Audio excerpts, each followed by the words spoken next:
जम्मू कश्मीर के गवर्नर हुए या भाजपा के सारे नेता हुए, रविशंकर प्रसाद हुए, इनका जीवन, इनको राजनीतिक सफलता, इनको रिकॉग्निशन जब मिलेगी जब ये गांधी को गाली देंगे, गांधी परिवार को गाली देंगे, कांग्रेस को गाली देंगे। आरएसएस जो है, आप समझिए पाखंडियों की जमात है, जो देश को पतन के रास्ते पर ले जाने के लिए अंग्रेजों की वंदना के लिए पैदा हुई थी और ये उसके पैदा हुए कीड़े हैं। मुझे तो लगता है कि हो सकता है कि फैसला आने से पहले ही लोकसभा अध्यक्ष ने अपना पत्र तैयार कर लिया हो। नमस्कार दोस्तों, हिंद वॉइस में आपका स्वागत है। हम बात करते हैं राहुल गांधी के बारे में, जिनकी कल लोकसभा सदस्यता रद्द की गई है। आज उन्होंने प्रेस कॉन्फ्रेंस की, लेकिन उनके चेहरे पे जरा सी भी शिकन नहीं थी। उल्टा एक उग्र रूप में वो दिखाई दी और कहा कि अगर देश की सेवा करने के दौरान मेरे साथ कुछ भी हो जाता है तो मैं तैयार हूँ। और इससे उन्होंने कांग्रेस के अंदर एक जान सी फूंक दी है। सारे कार्यकर्ता में एक उत्साह है। राहुल गांधी के साथ भले ही कुछ हुआ हो, लेकिन उनके अंदर एक नया जोश सा देखने को मिल रहा है। रविंद्र जी, आप किस तरह से देखते रहे हैं इस पूरे मामले को? कल से नजर 2-3 दिन से हमने नजर बना के रखी हुई है। अभी क्या आगे हो सकता है? क्या उनकी सदस्यता रिस्टोर हो सकती है? क्या कुछ नया होने वाला है इस पूरी राजनीतिक घमासान में? सबसे बड़ी बात यह है कि एक बहुत प्रसिद्ध लेखक हुए डेल कार्नेगी, और उन्होंने एक किताब लिखी पब्लिक स्पीकिंग पे, और उन्होंने कहा कि पब्लिक स्पीकिंग का सबसे बढ़िया तरीका क्या है कि जो व्यक्ति किसी चीज से पीड़ित हो, अगर उसे उसके बारे में बोलने के लिए कहा जाए तो वो धारा प्रवाह बोलेगा और वो जो है पब्लिक स्पीकिंग का कारण बनेगा। अब जैसे आपने कहा कि राहुल गांधी ने आज जो प्रेस कॉन्फ्रेंस की और कल जिस तरह से उनकी सदस्यता को संसद से खत्म किया गया, उससे एक दिन पहले 23 मार्च को हम देखते हैं कि उनको सूरत की एक अदालत ने मानहानि के केस में 2 साल की सजा दी, 15,000 रुपए का जुर्माना किया। और उसके बाद राहुल गांधी ने रिलैक्सी बड़े आराम से, आज सहज भाव से अपने गुस्से को प्रदर्शित करते हुए कहा कि वो इस लड़ाई को अंजाम तक पहुंचाएंगे। तो मुझे ऐसे में इसकी एक तुलना एक ही नजर आई, वो नजर आई महात्मा गांधी से। महात्मा गांधी से ये नजर आई कि जो दक्षिण अफ्रीका में प्रिटोरिया में एक ट्रेन में सफर करने के लिए उन्होंने फर्स्ट क्लास का एक टिकट खरीदा, और जब उस डिब्बे में चढ़े तो उन्हें उठाकर जो है वहां के जो एक अंग्रेज था उसने फेंक दिया, और सारी रात उन्हें वहां पर स्टेशन पर अकेले बेंच पर बैठकर अपनी रात काटनी पड़ी। और तब गांधी जी ने एक संकल्प लिया। उन्होंने कहा कि मैं देश में और दुनिया में रंग भेद को उखाड़ फेंकूंगा। और उस दिन से गांधी जी असली गांधी बन गए। मोहनदास जो था महात्मा गांधी बन गया। उसने हिंदुस्तान में आकर देश को जगाया, देश को पूरी तरह से स्वतंत्रता दिलाई। और उसके बाद हम देखते हैं कि आज पूरी दुनिया, हिंदुस्तान नहीं, पूरी दुनिया में अगर हिंदुस्तान के 2 लोगों को पूजा जाता है तो एक है महात्मा बुद्ध और दूसरे हैं महात्मा गांधी। तो ऐसी हालत में जब गांधी जी ने संकल्प लिया कि मैं रंग भेद को जड़ मूल से उखाड़ फेंकूंगा, तो उसके बाद गांधी असली गांधी बने। लेकिन गवर्नर मनोज सिन्हा कह रहे हैं गांधी जी की तो पढ़ाई भी एक तरह से फेक थी। क्या थी? गांधी जी की डिग्रियों पर सवाल खड़ा किया ना अभी हाल फिलहाल जम्मू कश्मीर के गवर्नर ने। देखिए, जम्मू कश्मीर के गवर्नर हुए या भाजपा के सारे नेता हुए, रविशंकर प्रसाद हुए, इनका जीवन, इनको राजनीतिक सफलता, इनको रिकॉग्निशन जब मिलेगी जब ये गांधी को गाली देंगे, गांधी परिवार को गाली देंगे, कांग्रेस को गाली देंगे। अदरवाइज मोदी की सरकार में जिस तरह इन लोगों को उठाकर, जैसे मैं कहता हूं ना, जैसे निरोध होता है, यूज निरोध, उसकी तरह फेंक दिया जाता है। अब रविशंकर की क्या हैसियत है आज के दिन? वो कूड़े में पड़े हुए यूज निरोध हैं। अब उस विरोध को अचानक लगता है कि मैं राजीव गांधी या राहुल गांधी का या कांग्रेस का या और लोगों का विरोध करूंगा तो हमारी अहमियत बन जाएगी। वक्त वक्त पर इन्हें अपनी टेस्ट देना पड़ता है लॉयल्टी का, कि हम जो है कांग्रेस को गाली दे रहे हैं, हम विपक्षी दलों को गाली दे रहे हैं, हम गांधी को गाली दे रहे हैं, और तब ये सिद्ध होते हैं कि वो जो है असली स्वयंसेवक है। आरएसएस का जन्म क्यों हुआ? आरएसएस का जन्म इसलिए नहीं हुआ कि देश को आजाद कराना था। आरएसएस का जन्म इसलिए नहीं हुआ कि देश में अच्छा काम करना था। आरएसएस का जन्म इसलिए नहीं हुआ कि देश को प्रगति के रास्ते में बढ़ाना था। आरएसएस जो है, आप समझिए पाखंडियों की जमात है, जो देश को पतन के रास्ते पर ले जाने के लिए अंग्रेजों की वंदना के लिए पैदा हुई थी, और ये उसके पैदा हुए कीड़े हैं। जब कीड़ों की हम बात करते हैं तो ये कहेंगे जी आपने हमें कीड़ा कहकर हमारी डिफेमेशन की। तो डिफेमेशन में अगर आप किसी व्यक्ति की करतूतों को बताते हैं, अगर आप ये कहते हैं कि मेहुल चौकसी चोर है, अगर आप कहते हैं कि नीरव मोदी चोर है, आप कहेंगे अगर ललित मोदी चोर है, और उसको अगर कोई व्यक्ति कहे कि ये सारे मोदियों का विरोध किया जा रहा है, मोदियों को बदनाम किया जा रहा है, मुझे तो हंसी आती है उस जज पर जिसने फैसला दिया 170 पेज का। 170 पेज का फैसला उसने कब दिया? जब उसने 23 फरवरी से इसको 22 फरवरी से सुनना शुरू किया, 27 फरवरी से इसकी सुनवाई शुरू की और 170 पेज का ग्रंथ लिख दिया।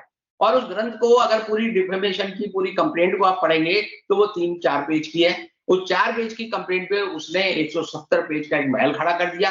तो महल क्यों खड़ा किया? आप समझ सकते हैं कि जो उद्धव ठाकरे ने बयान दिया, उसने कहा अगर ये गुजरात में हुआ है तो वहां कुछ भी हो सकता है। गुजरात में हुआ है तो कुछ भी हो सकता है। मतलब गुजरात में हुआ है तो कुछ भी हो सकता का मतलब वहां अडानी की टूटी बोलती है, मोदी जी की जूती बोलती है और देश का कानून वहां पर उतना ही यानी कि ये निरीह है जितना कि कोई गली का लंगड़ा कुत्ता होता है। तो हिंदुस्तान के कानून की एक प्रयोगशाला है गुजरात आज के समय में। और इसीलिए आप समझिए कि आज जो हो रहा है देश में, जिस तेजी से हो रहा है, यानी कि जो सरकार चीन के लोग हिंदुस्तान में घुसाए सैनिक, सरकार ने लोगों को नहीं बताया कि चीन के लोग घुसाए। चीन के लोगों के बारे में सरकार ने कोई तत्परता नहीं दिखाई। लेकिन आप समझिए 4 बजे फैसला आता है 23 मार्च को और 24 तारीख को उसकी प्रति प्रमाणित प्रति लोकसभा के अध्यक्ष के पास पहुंच जाती है। वो 23 तारीख को फैसला कर लेते हैं। तो मुझे तो लगता है कि हो सकता है कि फैसला आने से पहले ही लोकसभा अध्यक्ष ने अपना पत्र तैयार कर लिया हो और अगर इसकी जांच हो, आरटीआई में कोई इसकी लगाए तो सरकार से पूछे कि तुमने कब कब मिनट दर मिनट कैसे कार्रवाई की, तो पता चलेगा कि ये सारे लोग एक षड्यंत्र में शामिल हैं। ये चाहते हैं कि राहुल गांधी को सजा दी जाए कि उन्होंने कैसे अडानी देवता का अपमान किया। मैं तो कहता हूं इन्हें जो है इस बात का एक केस डालना चाहिए राहुल गांधी पे कि अडानी देश के देवता है और हमारे देवता को आप जो है इस तरह से चोर कह रहे हैं। जो नीरज मोदी है ये हमारा देवता है, मेहुल चौकसी हमारा देवता है। इनको अगर आप गाली दे रहे हैं तो हमें हमारे देवता को गाली दे रहे हैं, इस बात का भी मुकदमा चला सकते हैं। और जिस तरह हिंदुस्तान के कानून की आज के दिन स्थिति है, तो मैं कई बार देखता हूं कि मैं हमेशा कहता हूं कि देश में ड्रेस और एड्रेस को देखकर अदालत प्रभावित होती है। और आप समझ लीजिए कि देश में ड्रेस और एड्रेस की कीमत है। कानून एक देश में कागज पर छपा हुआ टुकड़ा है। वो देखता है कि कौन वादी है, कौन प्रतिवादी है, किसके फैसले से राजा खुश होगा, किसके फैसले से जनता खुश होगी। और इसलिए जिस तरह के फैसले देश में किए जा रहे हैं, ये देश के लिए नहीं, पूरी दुनिया के लिए एक नजीर है कि हिंदुस्तान में कानून का माहौल किस तरह से उड़ाया जा रहा है। सवाल मेरा आखिर में ये हुआ कि क्या कुछ हो सकता है, कोई राहत मिल सकती है राहुल गांधी को? राहत की बात ही नहीं। मैं अगर राहुल गांधी की तरह होता तो मैं कहता नहीं। गांधी जी को जब पहली बार जब बंद किया गया, जब वो बिहार में गए नील साहबों के विद्रोह में, और वहां पर उन्होंने वहां के ग्रामीणों को इकट्ठा किया और निषेधाज्ञा का उल्लंघन किया, तो वहां के मजिस्ट्रेट ने कहा कि आप माफी मांग लो, हम आपको छोड़ देंगे। गांधी ने कहा नहीं। गांधी ने कहा कि मैं जो है सजा भुगतूंगा, मुझे जेल भेजो। उन्होंने बेल लेने से इनकार किया। गांधी जेल में रहे और चंपारण से गांधी बने। यानी बिहार से जो शुरू हुआ गांधी का रूप, जो मैंने पहले कहा, जिस तरह से उन्हें ट्रेन से उतारा, उससे उन्होंने संकल्प लिया। लेकिन असली गांधी कब बने? जब उन्होंने कहा कि मैं जेल जाना पसंद करूंगा, बेल नहीं दूंगा। और बेल देने के बाद मजिस्ट्रेट बेचारा विनती करता रहता कि भाई साहब अपनी जमानत ले लो, गांधी जी जमानत ले लो। गांधी जी ने जमानत नहीं ली। आप देखिए देश किसका है? ये देश भगत सिंह का है। भगत सिंह से लोगों ने कहा भाई माफी मांग ले। भगत सिंह ने कहा नहीं, हमें आप जो है फांसी लटकाने की जगह हमें आप जो है सड़क पर गोली मारकर हमारा जो है वध करो, तब हम उसके लिए तैयार हैं। सबसे बड़ी बात ये आती है कि भगत सिंह को जब फांसी की सजा मिली, तो अक्सर ये होता है जिसको फांसी की सजा मिलती है वो सूख जाता है, उसका चेहरा पीला हो जाता है। भगत सिंह का वजन बढ़ गया।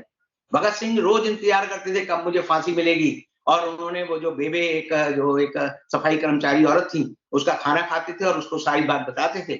और उसने बाद में दुनिया को बताया कि भगत सिंह जैसा आदमी अगर मेरी कोख से पैदा हो तो मैं बड़ी खुश होंगी। तो इस देश में उन लोगों की इज्जत होती है जिन्होंने त्याग किया। मैंने कहा भगवान बुद्ध की क्यों इस देश में इतनी प्रशंसा होती है? क्योंकि उन्होंने अपना राजपाट छोड़कर त्यागी और तपस्वी का रूप लिया। इसी तरह आप देखेंगे महावीर स्वामी जो जैनियों के तीर्थंकर हैं, उन्होंने अपनी सत्ता छोड़ी। राहुल गांधी ने अगर ये तय किया है आज कि मेरी लड़ाई अब नरेंद्र मोदी और अडानी से है, मेरी लड़ाई देश में भ्रष्टाचार से है, मेरी लड़ाई सत्ता के दुरुपयोग से है, और उसने जिस ढंग से आज सारे सवालों के जवाब में एक ही बात कही कि क्या आप माफी मांगेंगे, क्या आप टीका नीति बनाएंगे। उससे का ये मुद्दा है ही नहीं, क्योंकि राहुल गांधी को जब मैं देख रहा था आज, तो मैं उससे पहले एक किताब पढ़ रहा था, सुकरात का किस तरह का ट्रायल हुआ।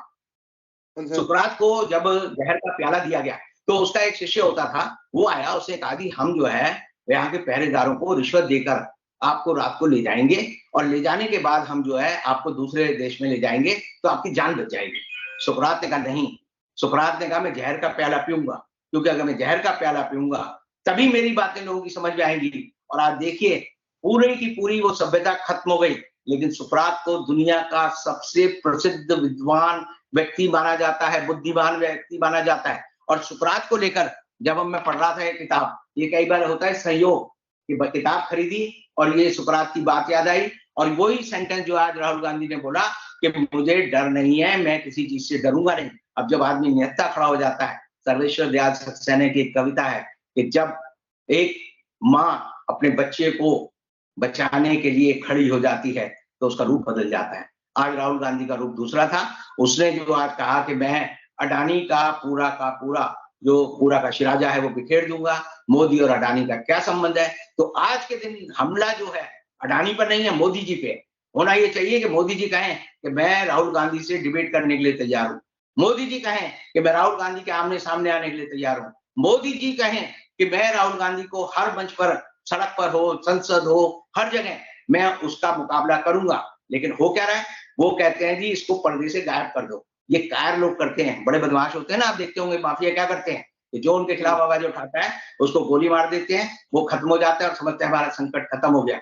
लेकिन एक आदमी की मौत जो है दुनिया को जगाने का अगर काम करती है, अगर वो आंदोलन बन जाती है, तो चाहे वो लेखवाली साहब हो या जयप्रकाश नारायण हो या महात्मा गांधी हो या दुनिया में और भी जितने भी लोग हों, उन्होंने लोगों को जगाया। और आज लड़ाई जो है, आप समझिए 2024 का जो चुनाव होना है लोकसभा का, उसका आज से शुभारंभ हो गया है।